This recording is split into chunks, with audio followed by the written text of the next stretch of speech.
여러분 성탄절 하면 무엇이 생각나세요? 저는 어린 시절에 성탄절 하면은 집집마다 성도들 가정에 돌아다니면서 캐롤송을 불러줬던 것이 생각납니다. 그 당시에 새벽송이라고 이야기했는데요. 제가 다니던 교회는 아주 시골 교회였어요. 그래서 눈이 겨울에 참 많이 왔습니다. 겨울에 눈이 많이 오니까 길도 안 보이고요. 논이 무엇인지 밭이 무엇인지 몰라 그냥 가다 보면은 푹푹 발이 빠지는데, 그렇게 발이 푹푹 빠지는 눈길을 걸어가면서 성들 가정에 가서 캐롤스를 불러주면은 얼마나 좋아하고 기뻐하시는 것인지.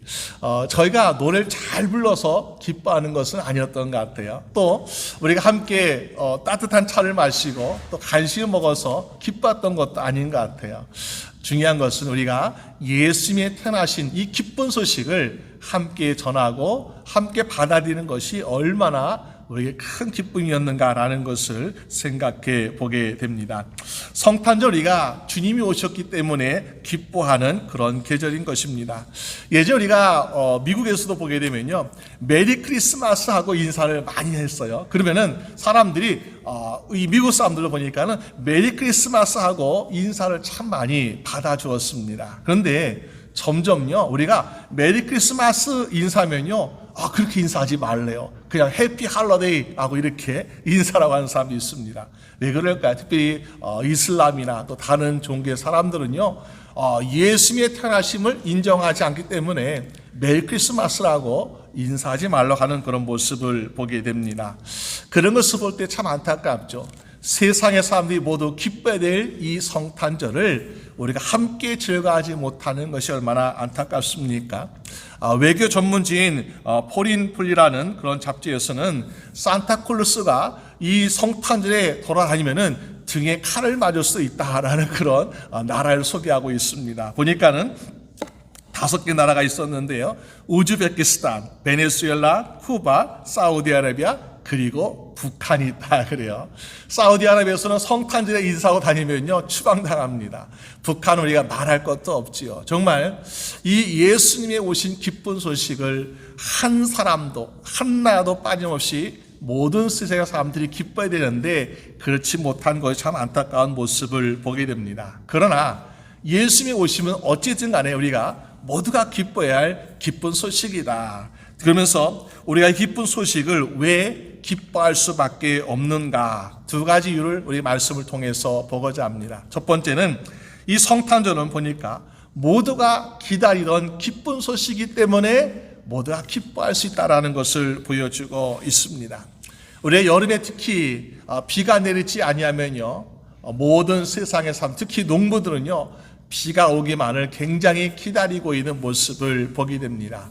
그러다가 비가 오면요, 얼마나 기쁘고 감사한지요. 그 비가 내리지 않는 가뭄의 시간이 1년, 2년, 3년 이렇게 될 때 아주 힘들잖아요. 그래도 비가 오기를 기다리는 마음을 가지고 있습니다. 그런데 이스라엘 사람들, 특히 구약 시대의 사람들은 보니까요, 이 간절한 기다림이 있는데 이것이 한두 해가 아니라 몇백 년 동안 또 몇천 년 동안 가지고 있는 기다림이 있더라라는 것입니다. 그들의 삶을 보게 되면 특별히 이스라엘 사람들이 하나님의 축복받은 백성으로서 얼마나 으뜸이 되는 백성으로 살아야 됩니까? 그런데 그렇지 못하고 아시리아나 바벨론에서 멸망당하고 성전이 무너지고 백성들은 다른 나라에 포로 끌려가거나 흩어지는 그런 삶을 살면서 그들에겐 나라라고 하는 주권도 없어졌고요, 또 백성도 없어졌고요, 그리고 그들의 땅도 잃어버리는 삶을 살고 있었습니다. 이것이 계속해서 몇백 년 동안 되고 있는 그런 삶을 살게 될 때에 그들 마음속에는 간절한 소망이 있다는 거죠. 성경에 하나님께서 하신 그 말씀대로, 하나님, 우린 축복받은 백성입니다. 하나님의 말씀이 이루어지게 하여 주시옵소서. 하나님, 우리를 사랑한다고 말씀하셨어. 하나님, 우리를 이 모든 고난에서 구원하시고 회복시켜 달라고 그들은 간절한 소망을 가지고 기다리고 있었더라는 것입니다. 정말 우리는 그런 소망이 있어야 되는 것이요. 그런 소망이 있을 때 누구에게나 똑같은 고난은 찾아오고 있지만은, 그러나 우리는 감사함으로 기다릴 수 있는 심령 될 줄로 믿습니다. 세계 제2차 대전 때에 유대인 랍비가 아들과 함께 집단 수용소에 갇히게 되었습니다. 어떻게 할 수 있는 방법이 없어요. 그런데 어느 날 간신히 구한 작은 버터 조각 하나 가지고 이제 그릇에 담아서 아들과 함께 저 구석에 갔어요. 그러면서 거기에 심지를 꽂아가지고 불을 켜서 아들과 함께 불빛을 보면서 아들에게 이런 말을 하고 있습니다. 사랑하는 내 아들아, 내가 한 가지에게 꼭 해줄 말이 있단다 하면서 말하기를, 아들아, 우리 사람은 밥을 먹지 않아도 3주 정도는 버틸 수 있어. 또 우리가 물을 먹지 않으면은 그래도 3일은 버틸 수가 있어. 그런데 우리 삶 가운데 소망이 없다면은 우리는 하루도 살 수가 없단다. 그러므로 우리가 아무리 삶이 고난이 가득하고 힘들지라도 소망은 잃지 말아라 라는 그런 당부를 하고 있더라는 것입니다.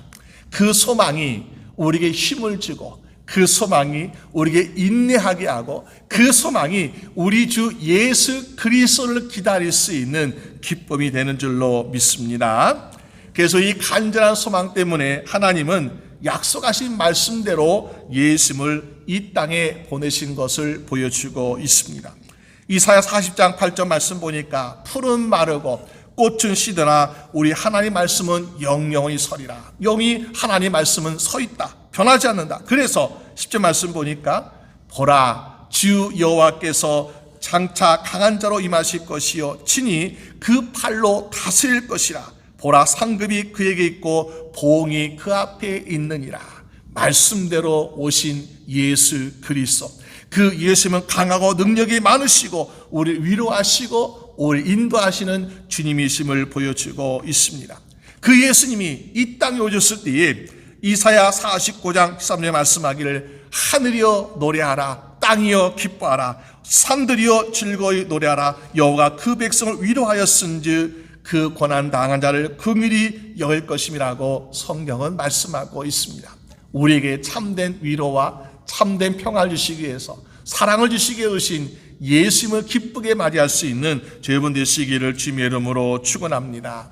이 기쁜 소식을 우리만 알아야 되겠습니까? 아니죠. 모든 세상 사람들에게 해당되는 말씀이고 모든 세상 사람들을 위해서 주시는 소식이라는 것을 보여주고 있습니다. 그런데 이 소식을 들은 사람들이 어떤 사람은 기쁨을 많이 누리고 있고, 이 소식을 듣지만은 그러나 아직도 그 기쁨을 제대로 누리지 못하는 안타까운 사람들이 있더라. 그러면은 이 소식을 듣고 우리 안에 심령이 기쁨이 가득해서 기쁨을 많이 누릴 수 있으려면 어떤 사람들이 되어야 되는가? 오늘 말씀 보니까요, 8절에 어떤 사람이 있습니까? 목자들이 나타나고 있는 것을 보게 됩니다. 그 지역에 목자들이 있었다.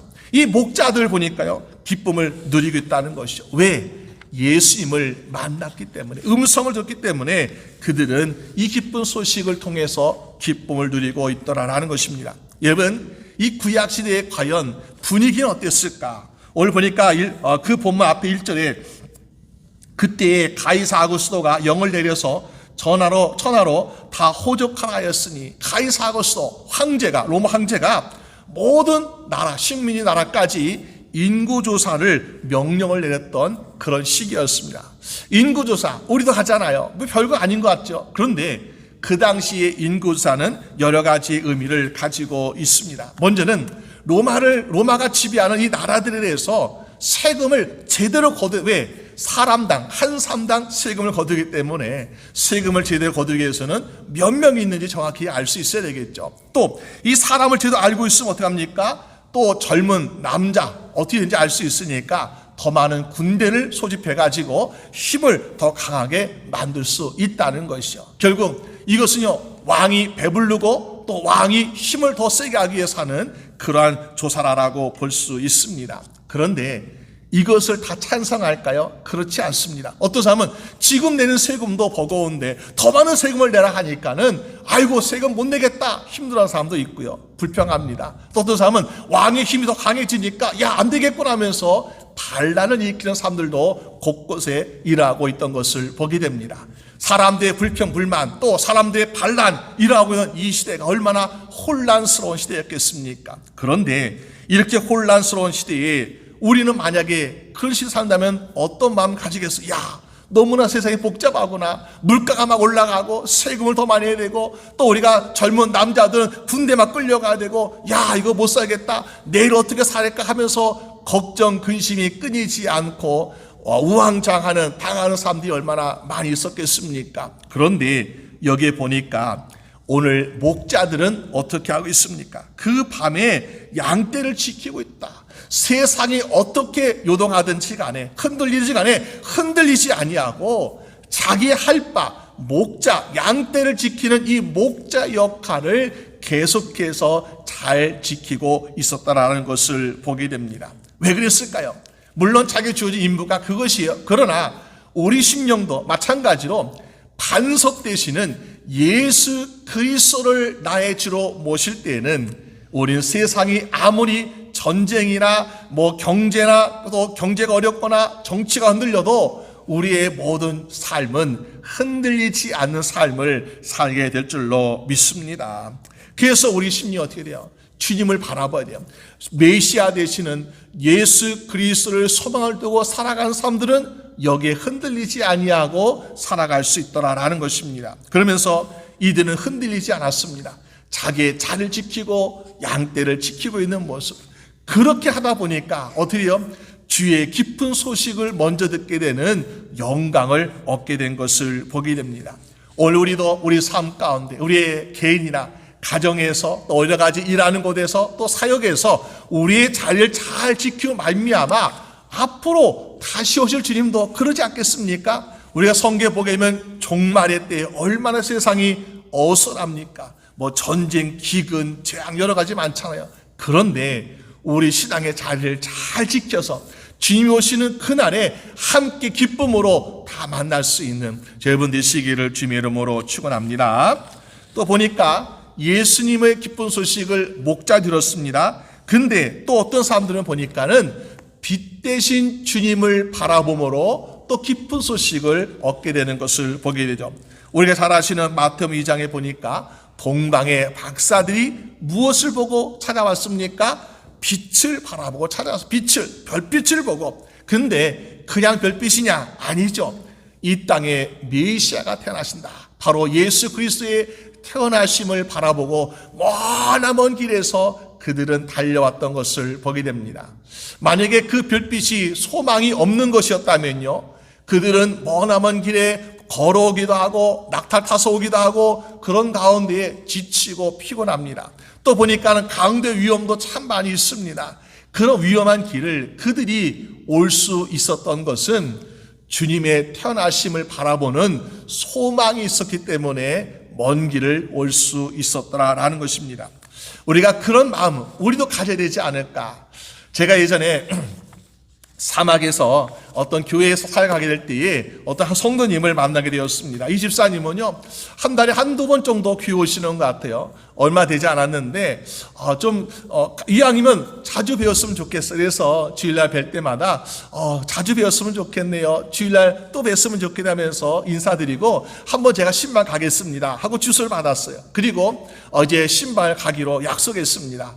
저와 제 아내가 신발 가기 위해서 이제 그 주소를 가지고 내비게이션에 주소를 딱 찍어 넣었습니다. 그랬더니 이 내비게이션 하는 말이 무엇인가 보니까요, 거기까지 가는 거리가 편도가 거의 4시간 걸린다는 거예요. 야, 이거 뭔가 잘못됐구나. 기계가 고장난 것이 아닌가. 아니면은 내가 주소를 잘못 찍은 것이 아닌가. 또 다시 쳐봤습니다. 또 다시 찍어봤습니다. 그런데 가는 거리만 거의 4시간 되더라는 것이요.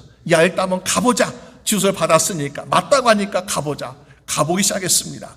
가보니까는 산도 넘어야 되고요. 어떤 데는 사막 한가운데를 가다 보니까는 전화가 한 2시간 동안 안 터져요. 야, 중간에 차가 왔으면 큰일 나겠다. 전화도 안 터지는데 하면서 아주 조심조심 하면서 도착했습니다. 정말로 4시간 가니까 그 집사람 집에 도착하게 된 것이었어요.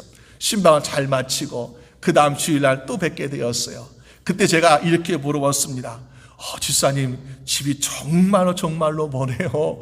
그렇게 힘든 길을 어떻게 오셨어요? 라고 물어봤습니다. 그랬더니 집사님 하는 말이, 아니요, 힘들지 않습니다. 내가 하나님께 예배 드리러 오고 기대감을 가지고 소망을 가지고 오는데 전혀 힘든 거 없습니다라고 그 대답을 듣게 되었을 때에 제 자신이 막 부끄러워지더라고요. 야, 정말 예배 한번 드리기 위해서 저렇게 4시간, 왕복 8시간이잖아요. 달려오는 그 심정, 나도 가졌으면 좋겠다라는 그런 생각을 해봤던 적이 있습니다. 여러분, 우리의 심령, 저 머리가 정말로 하나님께 예배드리는 그 예배 가운데 주님을 만나고자 소망을 가지고 온다면요, 아무리 먼 길도, 아무리 험하고 거친 길도요, 전혀 힘들지 아니하고 기쁨으로 가득 차게 될 줄로 믿습니다. 그래서 마태복음 2장에 보니까 2절에 유대인의 왕으로 나신 이가 어디 계시뇨? 우리가 동방에서 그의 별을 보고 그에게 경배하러 왔노라. 무엇을 하러 왔다고요? 경배하러 왔다고. 예수님을 예배하러 왔다고요. 그렇기 때문에 동방에서 한 달이 걸렸는지 2달이 걸렸는지 모르겠지만요, 너무나 힘든 그 길을 기쁘게 감사함으로 왔다라고 소개하고 있습니다. 오늘 여러분들의 심령에도 주님을 만나고자 하고 주님을 기다리는 심령이 그런 심령 되면 얼마나 좋겠습니까? 여러분 잘 아시는 테레사 수녀가 있습니다. 이 테레사 수녀는 원래는 부유한 집안에서 태어났습니다. 그런데 수녀가 되어서 하나님 부르심 받고 사역하게 되는데 인도의 가난한 그런 지역에서 사역합니다. 그러다가 1979년에 노벨 평화상을 받게 되었어요. 그래서 이 시상식에 참여하면 사람들의 많은 박수와 칭찬을 받게 되는 아주 영광스러운 그런 상을 받게 되었습니다. 그런데 사람들은 기다리고 있었는데 나타나지 않았습니다. 나중에 신문 기자들이 가서 물어봐서 아니 그 영광스러운 자리에 왜 오지 않았습니까? 라고 그 대사수녀에게 물어보니까 나는 하나님이 위로해 주시는 그 위로로 말미암아 이미 모든 것을 받았습니다. 만족하고 있습니다 하면서 오히려 겸손의 모습을 보여주고 있더라는 것입니다. 오늘 우리도 하나님의 주시는 기쁨, 하나님의 주시는 위로, 하나님의 주시는 그 모든 마음의 칭찬과 인정이 우리 주 예수 그리스도를 통해서 우리에게 임하신 줄로 믿으시길 바랍니다. 그러기 위해서 이 땅에 예수 그리스도를 보내신 하나님이라는 거죠. 왜? 성경에서 약속했잖아요. 창세기 3장 15절 말씀에 내가 너로 여자와 원수가 되게 하고 너의 후손도 여자의 후손과 원수가 되게 하리니 여자의 후손은 내 머리를 상하게 할 것이요 너는 그의 발꿈치를 상하게 할 것이라. 사단의 종로로 타고 있고 아담의 죄로 인해서 우리가 정말로 이 죄의 속박에서 벗어나지 못하고 고통받고 있는 우리를 구원하시기 위해서 하나님은 말씀대로 예수 그리스도를 보내시어 어떻게 하셨습니까? 우리에게 승리를 주시기 위해서 죄와 사망에서 승리 주시기 위해서 예수를 보냈다라고 말씀하고 있습니다. 그러니까 태초부터 약속된 그 약속이 예수님이 오시는 그때에 이루어진 것, 얼마나 많이 기다렸겠어요. 수많은 사람들이. 그러니까 우리는 기독교를 기다림의 종교라고 이야기합니다. 또 우리가 예수님이 오신 말미암아 사단 권세를 무너뜨리고 죄와 사망의 모든 것을 이겼으니까 어떻게 합니까? 우리는 승리의 종교라고 또 이야기하고 있습니다. 여러분, 예수님이 오신 그 자체가 우리에게 승리를 주신 것이기 때문에 우린 주님을 통해서 기뻐할 수 있는 여러분 되시기를 주님의 이름으로 축원합니다. 그래서 동방의 박사들이나 목자들처럼 어떻게 합니까? 우리가 있는 자리에서 우리 할 일을 다하고 그리고 빛되신 주님을 바라고 말미암아 우리도 앞으로 다시 오실 주님을 우리도 반갑게 맞이할 수 있는 여러분 되시기를 주님의 이름으로 축원합니다. 두 번째는요, 예수님 우리가 성탄 기쁨 어떻게 만날 수 있겠습니까? 우리는 성탄이 바로 나를 위한 기쁜 소식이기 때문에 우리가 기뻐할 수 있더라라는 것입니다. 예수님이 이 땅에 온 세상 사람들을 위해서 오셨습니다. 근데 온 세상 사람들 뿐만 아니라 그 중에서 가장 사랑하는 나를 위해서 오셨다는 사실을 우리 항상 기억하고 있습니까?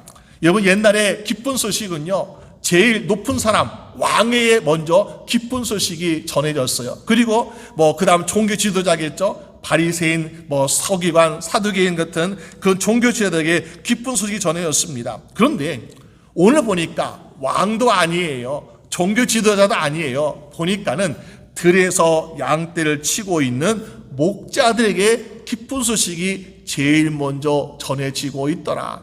목자들 대단하지 않잖아요. 근데 왜 목자들에게 먼저 전했을까? 아마도 하나님 보시기에 목자들이 가장 그 소식이 필요하지 않았을까?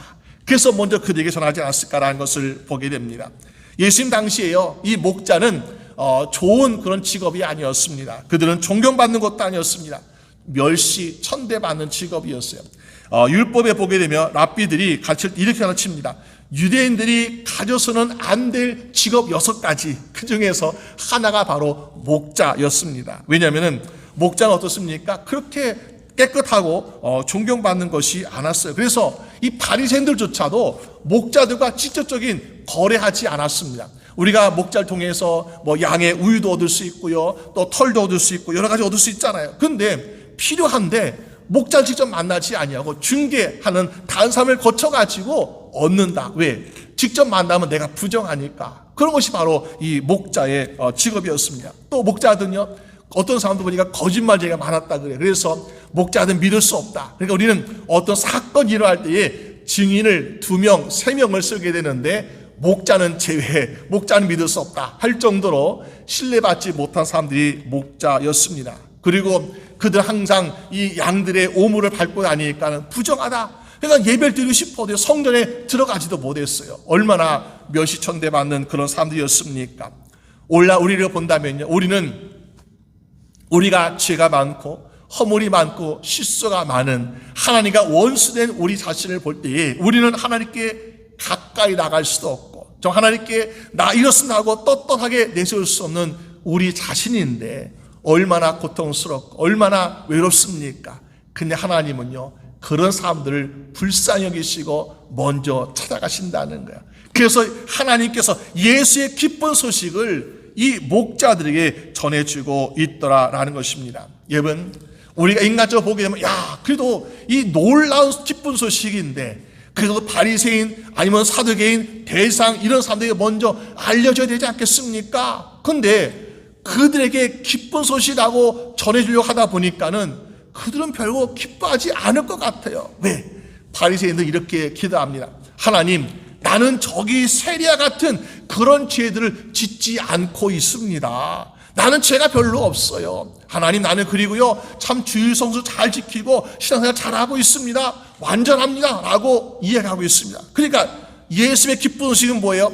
너의 죄를 용서하기 위해서 너를 사망해서 너 형벌에서 구원하시고 오시는 것이 예수의 기쁜 소식인데 나는 완전하다, 나는 죄 없다, 그런 사람들에게 예수의 오신 소식은요 별로 기뻐할 소식이 아니라는 거예요. 그런데 목자 같은 사람들, 죄인 취급받는 사람들, 멸시받고 소외받는 사람들, 나는 너의 친구가 되기 위해서 왔어, 나는 너의 죄를 용서해 주기 위해서 왔어, 나는 너의 아픔과 질병을 고쳐주기 위해서 왔어, 얼마나 기쁜 소식이겠습니까? 여러분, 우리의 심령이 그렇기 때문에 가난한 자가 천국을 보게 되는 것이고 갈급한 심령이 돼야 주를 먼저 보게 될 줄로 믿습니다. 그래서 하나님은요 이들에게 먼저 기쁜 소식을 주고 있더라는 것입니다. 그럴 때에 목자도 어떻습니까? 너무너무나 기쁜 소식이요. 나 같은 사람을, 나같이 용서받지 못한 사람을, 나같이 인정받지 못한 사람을 위해서 하나님이 이 땅에 오셨구나. 나에게 기쁜 소식이 되고 있고 나에게 앞으로 다시 회복되고 변화될 수 있는 길이 열렸구나 하는 것을 듣게 되었을 때에 얼마나 기쁨이 가득하겠습니까? 여러분, 성경에 보니까는 이 야곱이 어땠습니까? 고향을 떠나서 외삼촌 라반의 집에서 서러움 받는 세월이 오래됐죠. 근데 거기서 양을 치고 있었어요. 또 보니까 모세도 광야에서 40년 동안 아무런 존재 가치가 없이 양을 치고 40년 동안 목자하고 있었습니다. 또 다윗도 보니까 자기 아버지의 양떼를 치는데 아니 집에 손님 사무엘 선지자가 온다는데 자기는 불러주지 않고 양떼만 치고 있으라는 거예요. 그러니까 자기 아버지도 인정받지 못했던 것이 바로 다윗이었습니다. 그렇게 형제나 사람들에게 인정받지 못했던 사람들, 그들이 바로 목자였는데 어떻게 되었습니까? 하나님이 그들을 찾아가시고 하나님께 그를 돌보시니까 야곱 어떻게 하나님께서 야곱의 복 주시기를 존귀한 인생으로 복주시고 라반보다 더욱더 풍성하게 만드시지 않았습니까? 또 다윗도 보니까, 모세도 보니까 하나님이 그 모세를 통해서 애굽의 노예 종살이했던 이스라엘 백성을 이끄는 지도자로 하나님이 세우신 것을 보게 돼요. 다윗도 자기 아버지에게도 인정받지 못했던 다윗이었지만은 그러나 온 백성이 인정하고 왕으로 세우는 그런 사람으로 하나님이 세워주시더라라는 것입니다. 왜요? 하나님께서는 그들의 형편과 입장을 아시고 그들 사랑하시기 때문에 이렇게 기쁜 소식을 전해주고 계시라라는 것입니다. 오늘 저희 분들에게도 우리 인생에도 그런 은혜를 얻고 그런 은혜를 누리는 삶을 살아가는 저희 분들 되시기를 주님의 이름으로 축원합니다. 그러기 위해서 어떻게 되겠습니까? 우리는요, 가만히 있으면 안 돼요. 가만히 있는 것이 아니라 양떼를 지키면서 어떻게 합니까? 항상 깨어 있어야 된다. 만약에 오늘 밤에 양을 지켰던 이 목자들이 꾸벅꾸벅 졸고 가만히 잠만 자고 있으면 어떻습니까? 아무리 기쁜 소식이 들려와도 기쁜 소식이 자기 것이 될 수 없더라는 거예요. 근데 양떼를 지키면서 깨어 있다 보니까 기쁜 소식이 들리고 천사가 보이고 그런 거 아니겠습니까? 우리 영적인 삶도 바로 그런 것이요. 그래서 예수님께서 겟세마네 동산에 기도하러 올라가셨을 때에 베드로, 야고보, 요한에게 말씀하시잖아요. 야, 나와 함께 깨어 기도하라, 깨어 있으라 라고 말씀하는 거예요. 예수님께서 우리에게 바라시는 것은 바로 그거예요. 너희가 항상 깨어 있어야 돼. 깨어 있으면은 우리의 인생에, 우리의 심령에 기쁜 소식이 들려올 수 있더라. 근데 보니까 꾸벅꾸벅 졸고 있으니까 뭐라고 말합니까? 야, 너 참 안타깝구나. 마음에는 원이지만 육신은 약해가지고 이렇게 졸고 있는데, 야, 시험에 들지 않게 깨어 있으라. 그 말은 무엇입니까? 너희가 졸고 있으니까 거기는 시험이 찾아올 거야 라고 말씀하는 거예요. 우리 인생 가운데 우리가 깨어 있으면요, 시험, 우리에게 다가오는 시험도 떠나가고 무서워서 오지 못하는 은혜가 임하게 될 줄로 믿습니다. 오늘 그래서 8절에 보니까 목자들은 밤에도 자기 양떼를 지키고 있었다. 그러면서 깨어 있었다는 것입니다. 그래서 어떻게 되었습니까? 깨어서 그 소식을 들은 이 목자들은 어떻게 하고 있습니까? 15절 말씀 보니까 천사들이 떠나 하늘로 올라가니 목자가 서로 말하되 이제 베들레헴까지 가서 주께서 우리에게 알리신 바 이 이루어진 일을 보자 하고. 여러분, 우리가 정말 깨어있는 사람은요, 가만히 있질 못해요. 어떤 사람은 주여 내게 말씀하여 주시옵소서, 성경 말씀 많이 읽고 많이 듣고 합니다. 그런데 많이 듣고 많이 알고 하는 것이 좋은 믿음이 아니라 좋은 믿음은 무엇일까요? 우리가 들은 말씀이 그대로 이루어지길 원하면서 그 말씀대로 살아가고 말씀대로 정의해보고 말씀대로 기도하면서 응답받은 것이 정말로 살아있는 신앙 아니겠습니까? 여러분, 그래서 우리 목자들은요, 천사들로부터 한밤중에 기쁜 소리를 들었습니다. 그런데 이들은요, 하루 종일 피곤합니다. 지칩니다. 양떼를 돌보고 지금 잠깐 앉아서 쉬고 있는 거예요. 불 쬐고 있는 거예요. 그런데 피곤하지만 어떡합니까? 야, 이 기쁜 소식을 내가 가만히 듣고만 있을 수 없어. 이 기쁜 소식을 내가 가서 확인해보고 전해겠다 하면서 기쁜 소식을 가지고 달려나가는 그 모습, 이것이 바로 우리가 살아있는 신앙이 아닌가라는 것을 보게 됩니다. 여러분, 사마리아 성에 우물가에 있던 여인, 그 여인 어떻게 합니까? 보니까 성경에 보기를 남편이 5이나 있다라고 이야기하고 있습니다. 우리가 볼 때는 정말 굉장히 부끄러운 일이죠. 그런데 부끄럽고 죄 많은 그런 여인이었지만은 예수님이 찾아가시면서 말씀하기, 야, 너희가 기다리던 메시아가 바로 나다 라고 말씀하셨을 때에 그 여인은 달려나가서 물동이를 버려두고 달려나가서 동네에 들어가서 내가 메시아를 만났습니다. 당신들도 한번 와서 보시오 하면서 그들에게 전하는 그 믿음. 우리가 죄가 많건 적건, 우리 형편이 좋건 나쁘건 상관없이 중요한 건요, 믿음이라는 것은 어떻게 합니까? 듣는 데서 멈추는 것이 아니라 내가 들은 말씀 가지고 내가 달려나가는 것, 전하는 것, 증거하는 것, 이것이 살아있는 믿음인 줄로 믿습니다. 야고보서 2장 14절 말씀에 내 형제들아, 만일 사람이 믿음이 있노라 하고 행함이 없으면 무슨 이익이 있으리요. 목자들이 그래요, 기쁜 소리 들었습니다. 좋은 소식 들었습니다. 그런데 여기서 멈췄더라면요, 성경에 이렇게 정말 칭찬받지 못했을 거예요. 그런데 그들 어떻게 합니까? 기쁜 소식 듣고 그리고 16절 10절 말씀 보니까 마리아와 요셉과 구에 있는 아기를 찾아가 보고 그리고 사람들에게 그 이야기를 전하는 자가 되고 있다라고 성경은 말씀하고 있습니다. 그러니까 칭찬받는 거겠죠. 여러분, 오늘 우리가 이 성탄의 기쁨, 우리가 성탄의 기쁨은 누가 다 아는 거예요. 우리 그리스도는 다 아는 거예요. 야, 예수님께서 우리를 죄와 사망에서 구원하시기 위해서 오셨구나. 예수님께서 십자가에 짊어지시고 오셨구나. 그래서 우리가 생명을 얻고 영생을 얻었구나. 누가 다 아는 그리스도의 이 아는 사실을 우리가 알고 있기 때문에 우리는 좋죠. 그렇지만은 아직도 듣지 못한 사람들, 아직도 접하지 못한 사람들, 아직도 그것이 진리인 것을 깨닫지 못한 사람들에게 전하지 않는다면 우리는 그것이 우리만 아니라 그 사람들에게도 참된 생명으로 연결될 수 없다는 사실입니다. 오늘 목자들처럼 우리가 들은 기쁜 소식, 이 기쁜 소식을 우리뿐만 아니라 내 사랑하는 이웃과 형제자매나 가족이나 모든 사람들 함께 정말 이 기쁜 소식 우리가 정말 이거 꼭 전해야 됩니다 하면서 전할 때에 우리가 함께 나중에 주님 오시는 그날에 함께 주님을 기쁘게 만나고 그 기쁨 안에서 우리는 영원한 천국에 들어갈 수 있는 복된 여러분 될 줄로 믿습니다. 이 성탄의 기쁜 소식이 우리뿐만 아니라 우리 주변의 모든 사람들에게 기쁜 소식 되는 여러분 되시기를 주님의 이름으로 축원합니다. 우리 함께 기도드리겠습니다. 하나님 아버지 감사합니다. 우리를 위해서 이 땅에 오신 예수 그리스도, 수천 년 동안 기다리던 그 예수님이 이 땅에 오셨는데 그 예수님을 영접하는 자가 많지 아니하고 오히려 예수님을 십자가에 못 박는 것은 바로 이 기쁜 소식을 나의 소식으로 받아들이지 않았기 때문에 그러한 죄를 지었던 것을 보게 됩니다. 주여, 성탄의 기쁜 소식을 나의 소식으로 받고 내 사랑하는 이웃과 가족들에게 함께 전함으로 말미암아 정말로 이것이 우리에게 생명이 되고 우리의 구원이 되고 우리 영생을 가져올 수 있는 우리의 기쁨이 될 수 있도록 주장하여 주시옵소서. 이 땅에 아직도 예수님을 모르고 영접하지 않은 사람들, 또 알아도 믿지 않은 사람들이 너무나 많이 있습니다.